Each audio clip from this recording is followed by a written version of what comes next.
My name is CJ Muston. Welcome to Truth Tuesday.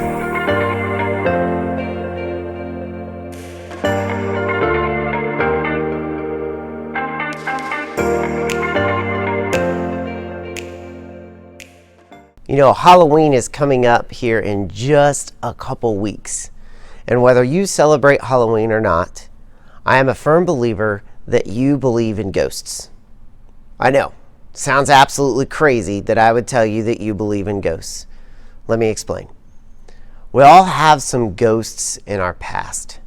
Whether it's something that has happened to us or mistakes that we have made, we have some ghosts that tend to creep up on us from time to time. And Satan loves these ghosts from our past. He loves to take those moments and he loves to have the ghosts creep up, and when they do, he whispers lies into our ears about who we are. Maybe you believe some of these lies. Lies like, you're a failure. Lies like, you'll never be good enough. Lies like, how could you ever move forward? Satan wants you to believe those lies. You know, there was a guy in the Bible, Peter, who is pretty much known for denying Jesus. He was a leader of the first century church, but most people, when they think of Peter, think of the man that denied Jesus. He had some ghosts in his past. He actually cussed people out while he was denying Jesus. And Peter went on to start the first century church. He overcame those ghosts. And I am a firm believer that Peter overcame those ghosts because he believed something that Jesus spoke into his life that is the same thing that Jesus speaks into your life and to my life. Peter and Jesus were hanging out on the beach eating some breakfast. And Jesus asked Peter 3 times if he loved him. Very reminiscent of the 3 times that Peter denied Jesus. And after Jesus asked Peter if he loved him, he said 2 words, "Follow me." Follow me. Those were some of the first words that Jesus spoke to Peter.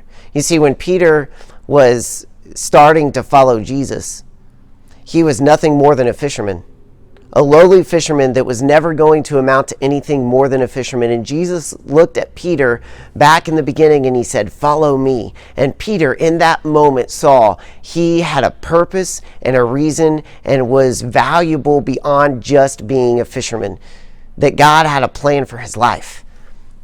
And after the denial, Peter goes back to fishing. He says, "I'm done for." And Satan whispered lies into his ears. "How could you do that? You'll never amount to anything beyond just being a denier of the person you claim to follow." And Jesus looked at Peter and asked him 3 times if he loved him. And Peter said, "Yeah." And Jesus said, "Follow me." And in those 2 words, he's saying, let's put the past behind us. Let's stop believing the lies that Satan tells us. Let's move forward. Yes, what happened in the past happened. We don't have to forget about it. It can be there. But when the ghosts start to creep up and Satan starts to whisper the lies, you can hear Jesus say, "Follow me.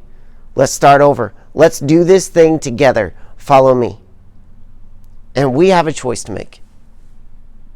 We can let our ghosts of our past drag us down to despair, or we can say, I'm in. I'm in. Jesus, I want to follow you. And I'm going to take the next step, whatever it looks like, to follow you. I'm going to do whatever it takes, Jesus. Because here's the truth. Jesus sees your life as valuable. He sees you as having a purpose.